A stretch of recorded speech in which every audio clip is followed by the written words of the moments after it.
अस्सलामुअलैकुम नाजरीन, JN news HD के साथ मैं हूं नाइला भट्टी। नजर डालते हैं आज की अहम खबरों पर।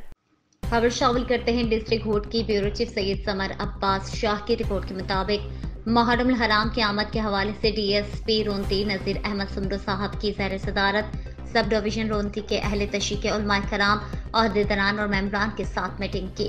इजलास में अमन कमेटी के तमाम मकतब फिक्र से ताल्लुक़ रखने वाले अहले तशीक़े उलमाए कराम अहदेदारान और मेंबरान ने शिरकत की।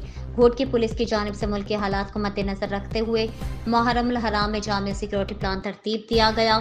मुहर्रम हराम के दौरान तमाम मजालिस और जुलूसों को फुल प्रूफ सिक्योरिटी मुहैया की जाएगी। रोंती सब डिवीजन के तीनों SHOs अमन अमान कमेटी के अहदेदारान और मेंबरान से मुकम्मल तौर पर राब्ते में रहेंगे और इनकी जायज़ मसाइल मुतालबात सिफारिशात को कानूनी तौर पर हल करेंगे।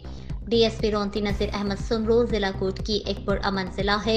हम यकीन दहानी कराते हैं कि अमन अमान को बहाल रखने में अमन कमेटी का मुकम्मल ताउन इंतजामिया पुलिस के साथ रहेगा। अहदेदारान अमन कमेटी।